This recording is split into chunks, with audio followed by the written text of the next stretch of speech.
So diamond jungling, how do you get to master tier and how do you do it quickly? We have here Viego, popular champion, I've heard, and Vi. Sometimes popular, sometimes not, sometimes strong, sometimes not. So what are we going to look at in this particular game? I'm going in blind this time with a preconceived concept. That would be jungle flow. Now I have updated all the courses for the Season 14 chapter. We've got the Season 14 classes, the Season 14 private content, all that good stuff. Main channel, gameplay channel, this channel. Basically, there's a lot of Season 14 content.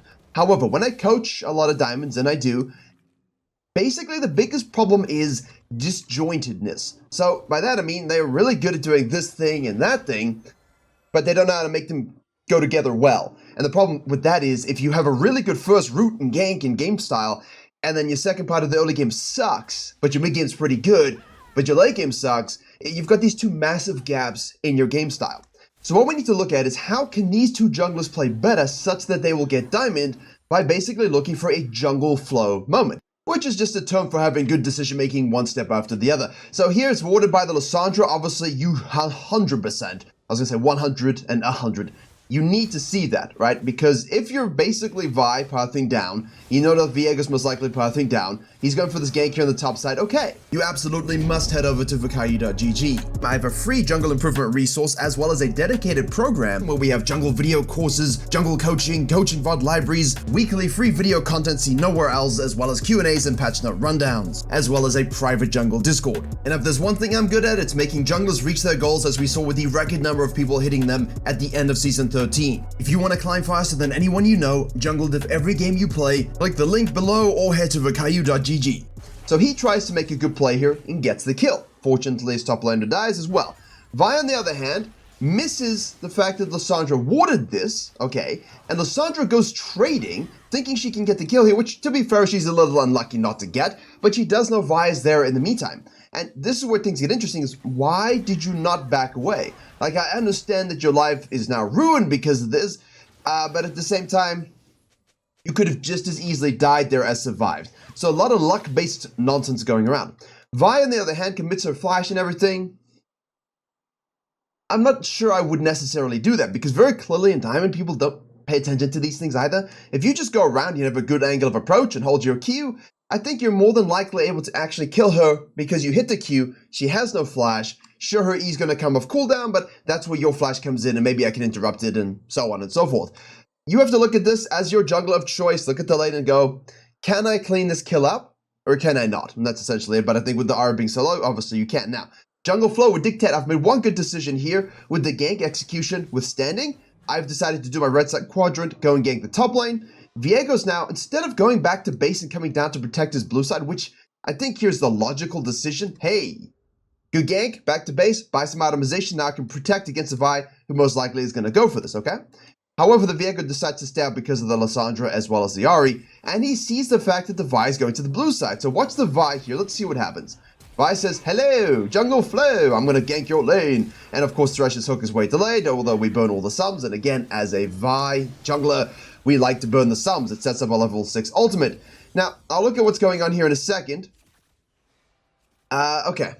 They're very interesting. Right, so basically, first and foremost, from Viego's perspective, we see the Vi go in the Lissandra. So instead of basing, right, he decides to rotate over, which, in theory, oh, he was already basing. He decides to cancel his base because he sees the Vi go to his blue side. It's faster just a base buying contest. Maybe you lose your blue, but you'll get a kill from it, right? So he decides to stay out because of this. Now, from Vi's perspective, we see the Viego cross over, which is what I was looking at. Now, while you're ganking, I understand you're looking at the ganking, but look at this. I'm looking at the ganking. The minimap's right there. Well, I gotta just keep my eyes checked down a little bit, and we're good to go. Alternatively, if you're really not gonna be going for this, then you should probably leave a ward down. Usually, I would leave one in the tri-bush if I'm worried about Viego rotating, or I would leave it here if I was worried about the Viego coming for these camps. So if you're not sure, I'm lying to you, and honestly, in all honesty, I'm warding here, I think, just because if he does come from base, as I would expect, then I see him way sooner than necessary. So let's go with that assumption. Now, the ping on the blue is kind of hilarious because it's from the Viego. Help me, my blue is being stolen. By who? By who is your blue been stolen? Because nobody's there. So obviously not paying attention. We miss it, we go for the flashes, all the good stuff, right? Viego then cuts down, so we would 100% not see him. But if I'm the Vi, why are you walking towards the river where it's a possibility that this Viego comes down? Like he most likely, if he didn't stay out, went back to base and came down to the side with an item advantage. Why are you walking towards the river? We knew that he stayed out because we should have seen it, and thus,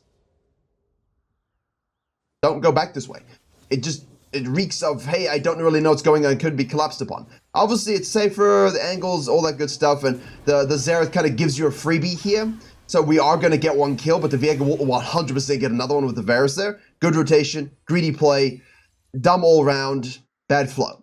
Now, in principle, did she seriously stay out and not base? Both of them? Are they just going fight after fight here? The Viego's going to come back to this side and not get anything. So do you see what I'm saying though about the flow? So you do a first clear, you gank the lane, very nice. Then you go back to base. I'm going to stay out because my blue. Even though this was a better flow play. Quick decisions, one after the other. Quick decisions, recognize what's happening, adapt your decision making, so on and so forth. Quickly. The faster you do it, the better you are. Now the Vi says, all right, I'm going to do this, impact this lane. Cool. Then I'm going to go for this. Actually, I see a better gank bottom lane. So I can use a good angle here, ward this and gank this. Cool. I like it. Right? Now, obviously, you're telling the enemy jungler, though, that I'm going to be going back to this quadrant where those camps need to be finished. Which is a risk, obviously, because Viego, if he does go back to base, could stay out and be aggressive on you, but there are risks to always showing in the situation. I prefer the fact that we burned some bottom lane, and that's good. Like, I like that we did that. What I don't like is that the Viego crosses over, we didn't think about him showing up, and he does. He gets another kill. Now, from Viego's perspective, I understand why you rotated for the Ahri, but you do need to get very good at that 80% rule, which is, do I have an 80% chance of actually going into this play and getting a kill? And if you don't think you are, then don't. It's okay to say, look, Ahri killed the Lissandra, she's going back to base.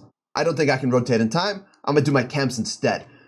Econ per minute, right? Nice, consistent output of that kind of stuff. The Vi here violates every metric.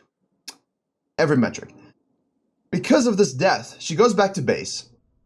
Comes down here for a red Krugs. Now, Waffles, are you really going to sneak a dragon away when your bottom lane are here? Like, I understand that their bottom lane are pushing out. At this point, the Varus is going to have to go back to base. I understand and see these things. But you're waffling and waiting. All of this time is wasted, right? If you were truly focused on this, why not go topside? Why not go topside? Because now you're going to sneak this away, which is great. But the Viego's like, all right, you just go ahead and have the dragon. Have it. It's not within the flow of my decision making.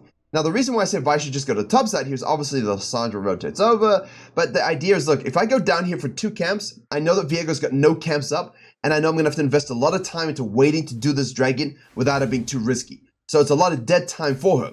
Now, he doesn't really know entirely, well, I think he should with these wards, what she's doing. And he should know that the Scuttle Crab is not yet taken. All these things he should know.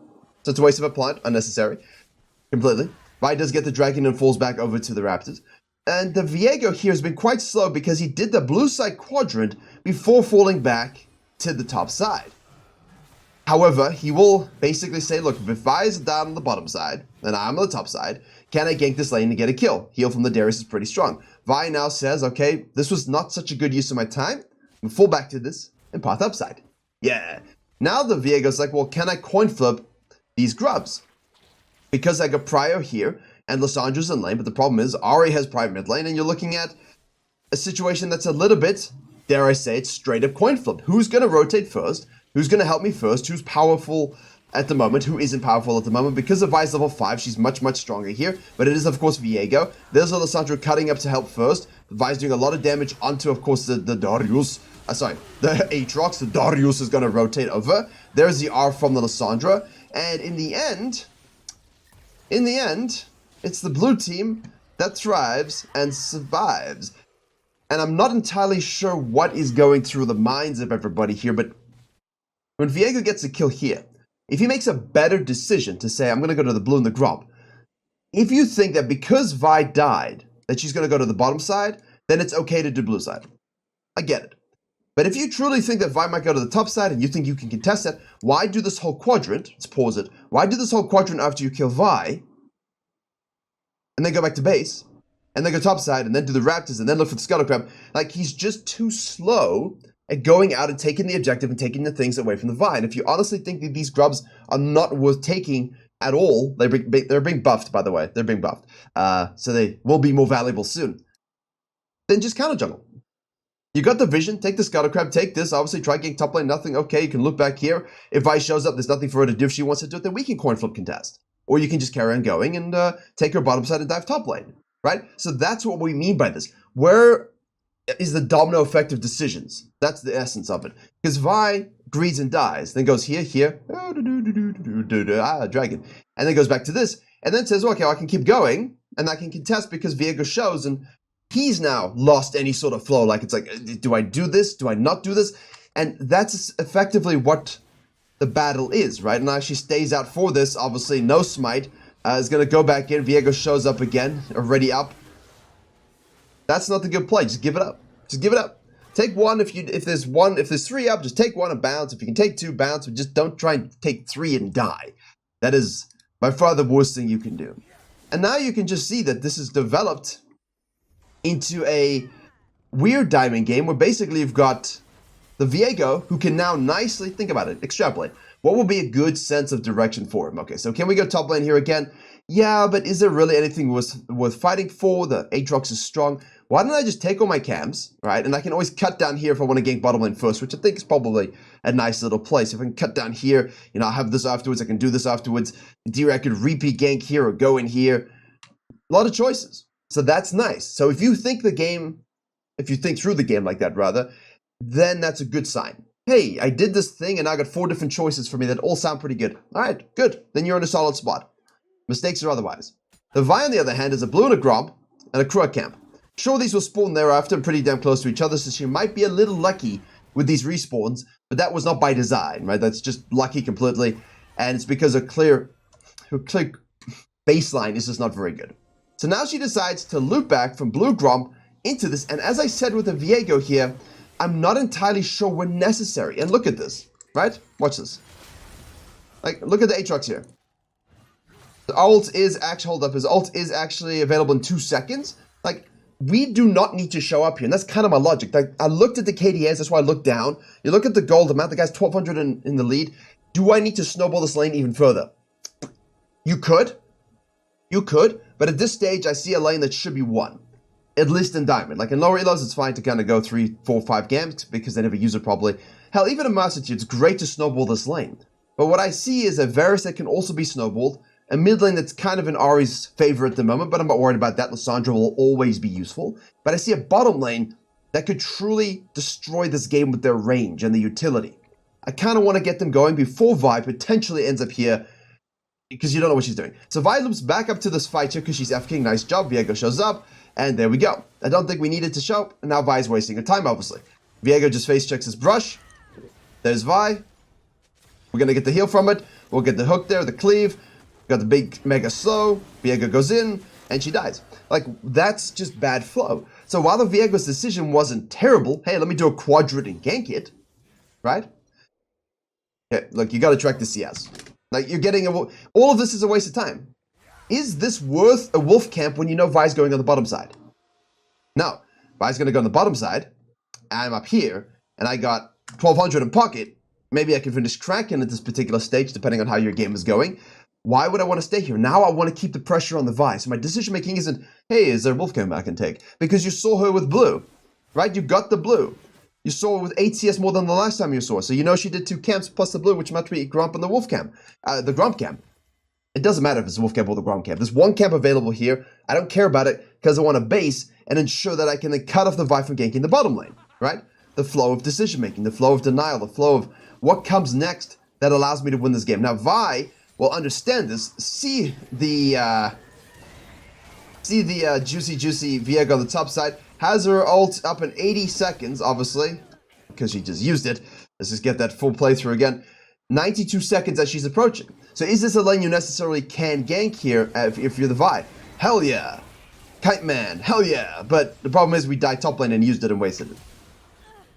And the Varus and the Xerath are very far ahead. So from Viego's point of view, okay, cool. I showed her top lane.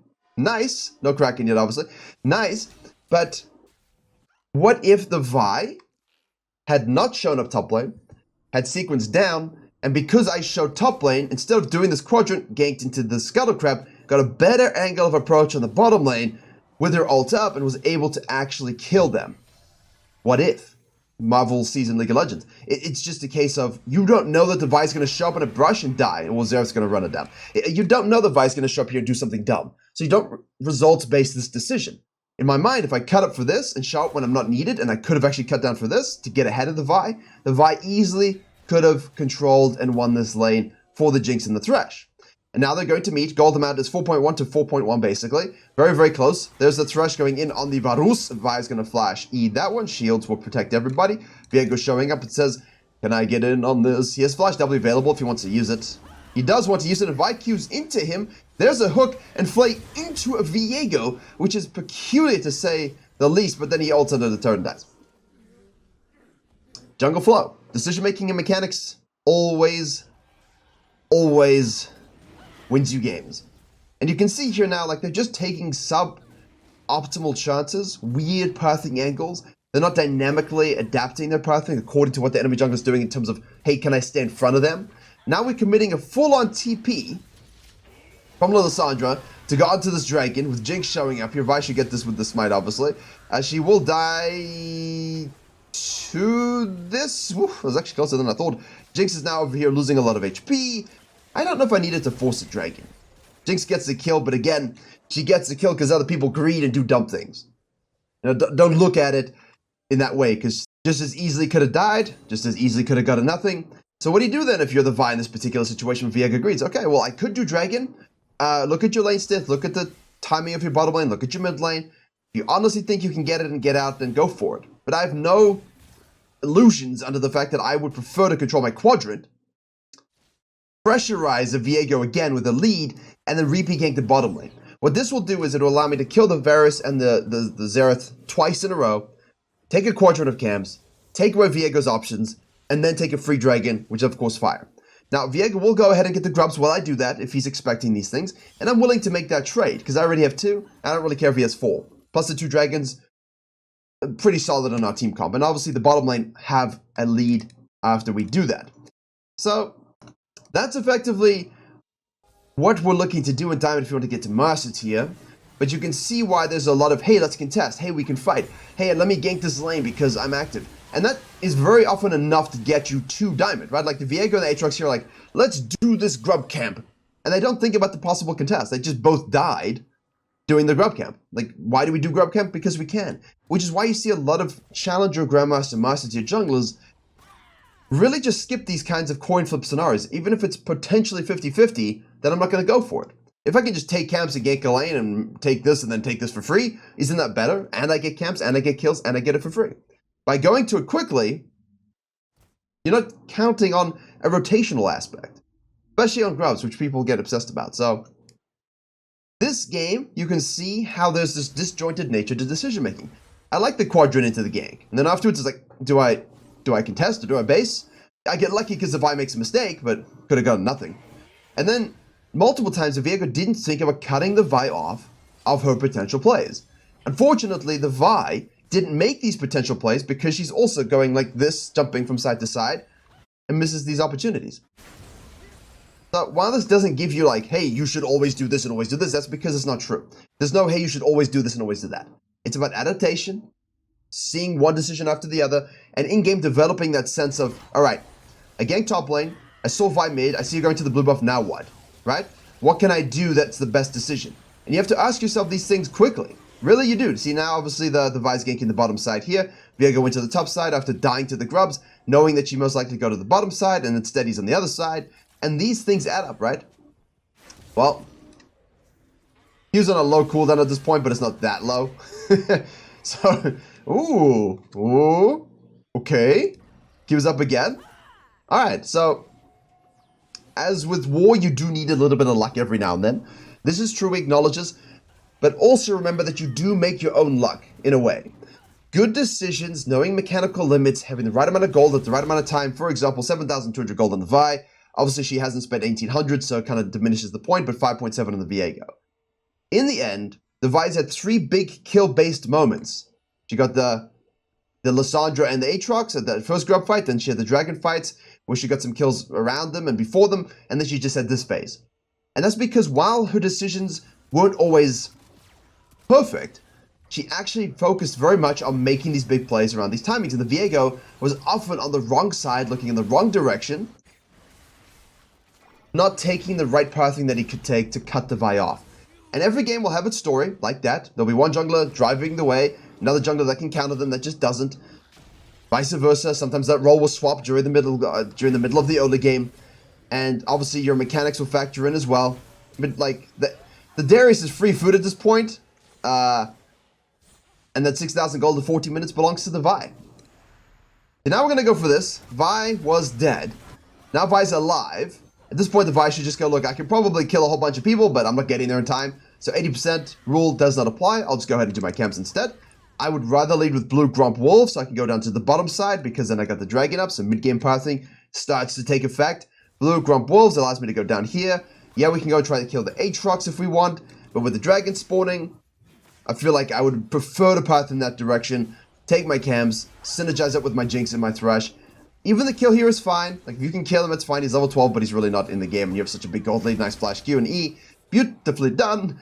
But I would prefer to be here to look for this and look for this. Just how I see it. There's nothing wrong with necessarily going for the pick, but largely at this stage, when I do that, I'm worried because we got two top. We have a numbers disadvantage down in the mid and the bottom side, and I'm worried my bottom lane and mid lane are gonna kind of troll the situation. Now, obviously, everybody's fed at this stage, and Vi's done a good job feeding them. She has made a few mistakes, but I feel like they were less big than the Viego's mistakes, even though we focused on his kind of perspective a lot more because I felt like he could have been in the driver's seat. But he wasn't. And that's often what it's about, my friends. It's often what it's about. And the fact of the matter is, the Viego killed her top side when she made a mistake. Gameplay channel Jinx ult hits, coaching channel Jinx ult misses. The roles are reversed. It's always the non-high elo players hitting the Jinx ults, and the high elo players always missing them usually, but hey, we'll take it. So the thing is, when Vi makes this mistake here and dies, Viego wastes his time here, and I feel like that's the game-losing moment, because instead of thinking about where the Vi is going to go next, right, he doesn't. And even though she dies here and gets nothing going, it's not about that. It's about the mindset. It's about the strategy of what you see the enemy jungler doing. Can I now cut them off from their next play? We just had a good play. How do I keep this pressure up? Instead of, let me go steal a bunch of camps that I know don't even exist that I should have known were down, because I'm just pressing tab and tracking CS all the time, which of course you should be doing. Now here you could argue, let's go for a blue buff and steal it away. I like to get a little greedy with these, especially when I see the wave pushed up, and I obviously know people are on the top side. You know, if you see people on the top side here, there's a Varus. We're finishing off the dragon. I'm keeping my eyes up to see if anyone shows on the mini-map at all, and I'm like, oof. It's a little close, but can I get it and get out? And that's always my question. Can I get it and get out? If yes, I'll do it. If no, then I won't. And if I'm not sure, but mechanically I am strong on my champion, and the champion I'm playing allows me to, I'll fight over it. Just kill them and take it and walk away. What you don't want to do is get caught in a 3-man goon squad and perish yourself. Keep these things in mind. If you need it to be safer, by all means, fall back to your camp, wait for your team. I like this. This is a safer play. Hey guys, I'm going to do this. When you guys are ready, let's go. I'm strong enough here. I'm full damage. Obviously, I'm not building the way I should, but that means I will kill people and snowball kill people. And in the brush, there's multiple people. Lysandra's getting eviscerated. Over the wall is the Varus, and there in his, what we call those little throw moments. But Jinx gets to free baseline it.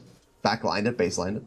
Aatrox is chasing the Darius while Ari split pushes top lane. So mechanically and build-wise, not the best decision, but that's the decision within the decision, isn't it? Like here, not tracking from base, flashing in, Varus shows up, Jinx is like, I can kill you, which of course she can, the hook misses, Zeus looking for the Q, which he hits, and perishes because of Leandries, takes this one. Yeah, so when you make this play with your team, good, fine. But if you have the wrong build, and you go too deep, and your team can't follow, and you get baited into a trap, that's the way of the world. Doesn't mean the decision was wrong, right? It means a mechanical decision within the good macro was a mistake. And now they're just, honestly, it looks like, just fighting each other mega. There's Viego. Ult will do very little when she has that much HP.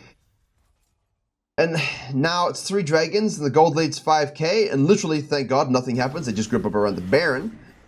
Red team, you've got the Herald here. What you can do is either contest it, which you should do if you think you're going to lose. I don't think we're going to lose. Or you push down turrets as hard as you can. Instead, they do the Baron. Don't respect the fact whatsoever that their whole team is on the Baron and just goes to the mid. Like, their Varus is in base. You hear the Baron go down, you stay mid lane, and then you get eviscerated. It's not so good. Ari rotates over, and literally it's a clean close, if you can believe that. Inhib, same thing. They just absolutely steamroll it. So no macro, no macro in this game. They literally Baron up inhib, base, Baron up inhib, base, Nexus, which is good. That's exactly what you're doing here. We kill everybody, base and buy, right? Everybody, let's go. Cool. Can we end? No, all right, let's just bounce. We'll take all of the camps, go back to base, shove it at mid lane, take this. Can we end? Yes, cool, let's end. No? All right, let's go back to base. In theory, let's go top lane, but if someone gets picked, we'll cut in and we'll end. Basically, macro summarized, most basic form of macro. The idea, though, I hope makes sense. The Vi dies a lot because mechanically, well, not mechanically, but her itemization was subpar, and so she gets blown up really quickly against that composition. A lot of CC, very squishy, she dies. The other thing is that I felt she had a solid game plan early to get ahead of the Viego, and just made these bonehead moves of, hey, let me just go fight, a little bit coin flippy, and that won't always work. The Viego was in a good position, and just honestly threw every advantage he could have had. And it's strange. But as you can see, it's because good thing, bad thing, good thing, bad thing, good thing, bad thing, good thing, good thing, good thing, good thing, good thing, good thing. It snowballs, right? So the more you can stitch together good decisions, the more you get jungle flow, the more likely you are to straight up win games. It also means that you need to understand, hey, in my games, I'm doing very well first phase, but second phase is rough. Focus on fixing that, right? Focus on in your chain of growth and climbing, focus on the parts that you can see in your VOD reviews where you're suffering, when you're making mistakes. Why, as a Viego, did I loop back for the top lane gank here? Is it fine? Sure. But what does the Vi want to do? Well, I would assume the Vi wants to go down here and stop my Varus being fed, so I should probably shadow that. Because my top lane is so fed, I should just get my ADC fed, right? He chose to do this. If Vi did that, it's over. Jinx is fed anyway. Vi also does a dumb play, dies, and then she dies again, and then they just repeat this process until blue team was so fed. Interesting. Definitely could go way more theory on this one, but that would take 2 hours. So for that, you have jungle courses where I go over all of this stuff in depth. Otherwise, thank you very much for watching, and I'll see you all in the next one.